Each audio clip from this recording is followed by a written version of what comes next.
Hello friends, welcome to another new video. 2023-এ যারা উচ্চ মাধ্যমিক পাশ করেছো তারা অধীর আগ্রহে অপেক্ষা করছো যে কবে তোমাদের মার্কশিট হাতে পাবে এবং মার্কশিট হাতে পাওয়ার সাথে সাথে কবে থেকে কলেজ অ্যাডমিশন প্রক্রিয়া শুরু হবে। এর পাশাপাশি তোমাদের মনে অনেকটাই প্রশ্ন রয়েছে, সেই প্রশ্নের উত্তরগুলো আজকে আমি দেওয়ার চেষ্টা করছি। তো যারা নতুন আছো এই চ্যানেলে, অবশ্যই চ্যানেলটিকে সাবস্ক্রাইব করে পাশে থাকা বেল আইকনটি ক্লিক করে দাও, যাতে সমস্ত কলেজ অ্যাডমিশন রিলেটেড আপডেটগুলো আমাদের চ্যানেল থেকে তোমরা পেয়ে যাও। গতকাল আমি তোমাদের রিভিউ কি করে করতে হবে, পিপিএস বা পিপিআর কি করে করতে হবে, স্টেপ বাই স্টেপ প্রসেস দেখিয়ে দিয়েছি। আই বাটনের লিঙ্ক দেওয়া থাকবে, ডিসক্রিপশনে লিঙ্ক দেওয়া থাকবে, সেই ভিডিওটা তোমরা অবশ্যই দেখতে ভুলো না, একেবারেই ভুলো না। কেননা সমস্ত ডিটেল এবং সমস্ত পুঙ্খানুপুঙ্খ তথ্য এক্সপ্লেন করছি, বর্ণনা করছি তোমাদের জন্য, যাতে করে তোমাদের প্রবলেম না হয়। তো প্রথমত 31 মে 2023-এ তোমরা তোমাদের মার্কশিট হাতে পেতে চলেছ। মার্কশিট হাতে পাওয়ার পরপরই তোমাদের কিন্তু কলেজ অ্যাডমিশন প্রক্রিয়া শুরু হবে। কেননা প্রত্যেক বছর যেটা হয়, কলেজ অ্যাডমিশন প্রক্রিয়া এইচএস এর রেজাল্টের দিন রাত্রেবেলা থেকেই কিন্তু শুরু হয়ে যায়। যেহেতু এবার মার্কশিট হাতে পাওনি, কাজেই তোমাদের এইচএস পরীক্ষার রেজাল্ট যখনই তোমরা হাতে পাবে তখনই তোমরা এই ভর্তি প্রক্রিয়ার সম্পর্কে জানতে পারবে। এবার প্রশ্ন হচ্ছে যে এই ভর্তি প্রক্রিয়া কবে থেকে শুরু হতে পারে। দেখো, জুন মাসের 1 থেকে 2 তারিখ নাগাদ এই ভর্তি প্রক্রিয়া শুরু হওয়ার প্রবল সম্ভাবনা রয়েছে। যদিও উচ্চশিক্ষা দপ্তরের নোটিফিকেশন আসা এখনো বাকি, সেটা এলেই আমি তোমাদের সামনে পুরো যে বিস্তারিত আলোচনা সেটা করে দেবো, যাতে তোমাদের প্রবলেম কিছু না থাকে। বোঝা গেল বিষয়টা?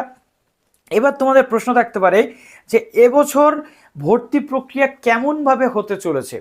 অনেকের এবার ডাউট থাকতে পারে, যেহেতু বলা হয়েছে সেন্ট্রালাইজড প্রসেসে ভর্তি হবে, অনলাইনে একটা পোর্টাল থাকবে, সেখান থেকে ভর্তি হবে। দেখো, সেটা আলোচনা সাপেক্ষ ছিল। গত বছরও রাজ্য সরকার বা উচ্চশিক্ষা দপ্তর সেটা চালু করতে পারেনি, কেননা পোর্টাল রেডি ছিল না বলে। এবছর এখনো পর্যন্ত কোনো অফিসিয়াল আপডেট নেই, কি হবে সেটা বলা যাচ্ছে না। যদি অনলাইনে একটি পোর্টালের মাধ্যমে ভর্তি প্রক্রিয়া কমপ্লিট হয় তাহলে সেটা হবে, না হলে কলেজ ওয়াইজ বিভিন্ন ওয়েবসাইট দেখে দেখে তোমাদের কিন্তু ভর্তি হতে হবে। কিভাবে সেই ভর্তি প্রক্রিয়া চলে আমি তোমাদের বলবো। প্রত্যেকটা college to college website visit করে কি করে নোটিফিকেশন চেক করতে হয়, কি করে অ্যাপ্লিকেশন করতে হয়, আমি স্টেপ বাই স্টেপ দেখিয়ে দেবো, চিন্তা করার কিছু নেই। তবে হ্যাঁ, এখন পর্যন্ত যে যে কলেজে ভর্তি শুরু হয়েছে সেগুলো হচ্ছে অটোনোমাস কলেজ, যেমন সেন্ট জেভিয়ার্স অটোনোমাস কলেজ।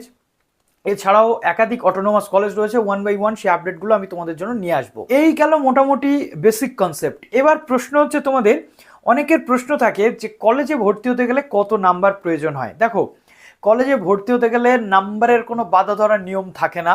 এক এক বছরের ক্যান্ডিডেটদের নাম্বার অনুযায়ী এক এক রকমের কাট অফ তৈরি হয়, এক এক রকমের কিন্তু নাম্বার নামা ওঠা করে। অর্থাৎ গত বছরে 50% পেলে যদি কেউ ভর্তি হয়ে থাকে, এবছরের নিরিখে আমি সেটাকে কিন্তু ধরতে পারবো না। গত বছরে যদি 90% পেয়ে কেউ ম্যাথ অনার্স পায়, এবছর আমি 90% পেলেই যে ম্যাথ অনার্স পাবো এমনটা নয়। তবে হ্যাঁ, অন অ্যাভারেজ আমরা যদি ধরি তাহলে 80+ নাম্বার পেলে অনার্স পাওয়ার সুবিধা রয়েছে। প্রত্যেকটা বড় বড় কলেজে বা ভালো ভালো কলেজে চান্স পাওয়া যায়, এটুকু অ্যাসিওরেন্স নিয়ে থাকো।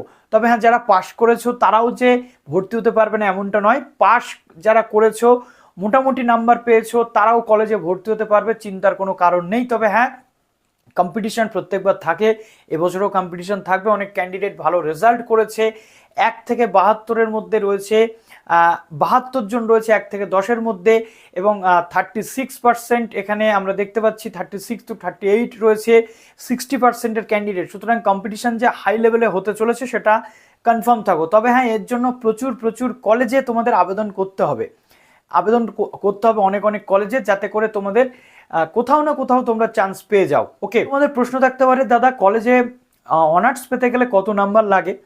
অনার্স পেতে গেলে দেখো, মিনিমাম তুমি ধরে রাখো, বিভিন্ন কলেজ বা ইউনিভার্সিটি ওয়াইজ আপডেট আসে, যেটা তোমাদের 50% অনার্সের যে সাবজেক্ট নেবে সেই সাবজেক্টে 50, এবং বাদবাকি সাবজেক্ট ধরে ওভারঅল 50%।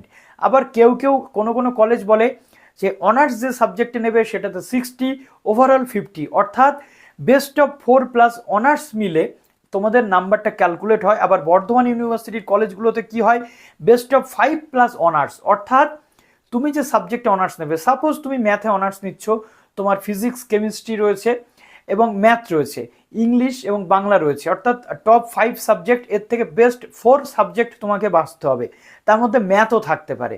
ওকে, তো বেস্ট 4 সাবজেক্ট তুমি নিলে, ধরো ফিজিক্সে তুমি 90 পেয়েছো, ম্যাথে তুমি পেয়েছো 95, কেমিস্ট্রিতে পেয়েছো 80, বাংলাতে পেয়েছো 80, ইংলিশে পেয়েছো তুমি 80।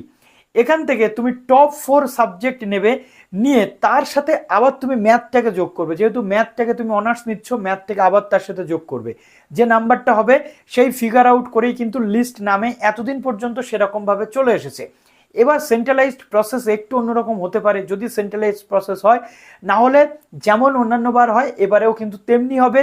কলেজে এই অনুযায়ী তোমাদের ভর্তি হবে, অর্থাৎ মিনিমাম 50 to 60% থাকলে অনার্সে আবেদন করা যায়, বাট 50 to 60% থাকলে যে তুমি অনার্স পাবে এই চিন্তা মাথা থেকে বের করে দাও, কেননা নাম্বার যত বেশি তোমার থাকবে তত তুমি অনার্সের জন্য ভালো সুবিধা কিন্তু পেয়ে যাবে। এবার অনেকে প্রশ্ন করবে, দাদা আমি ম্যাথে 60 পেয়েছি, আমি হিস্ট্রিতে 80 পেয়েছি, আমি অনার্স পাবো কিনা? দেখো, এটা সিচুয়েশনের ওপর ডিপেন্ড করছে, পরিস্থিতির ওপর কিন্তু ডিপেন্ড করছে। পাস যে কেউ পড়তে পারবে, পাস যে কোনো নাম্বারেই পড়তে পারবে, তবে হ্যাঁ গভর্নমেন্ট কলেজগুলোতে পাশেও কিন্তু মেরিট লিস্ট বেরোয়। হ্যাঁ, তার মধ্যে আবার অনেক ব্যাপার রয়েছে, অনেক কলেজে ডাইরেক্ট অ্যাডমিশন হয়, যেখানে সিট অনেক বেশি থাকে, যেখানে ক্যান্ডিডেট ভর্তি হয়ে যাওয়ার পরেও সিট খালি থাকে, সেখানে কিন্তু ডাইরেক্ট অ্যাডমিশন হয়ে যায়, কোনো রকম মেরিটের কোনো ব্যাপার সেখানে কিন্তু থাকে না। আশা করছি এখান থেকে তোমরা পুরো যে ম্যাটারটা সেটা বুঝতে পারলে। এর পরবর্তীতে আমি তোমাদের আরো নতুন নতুন ইনফরমেশন দিতে থাকবো।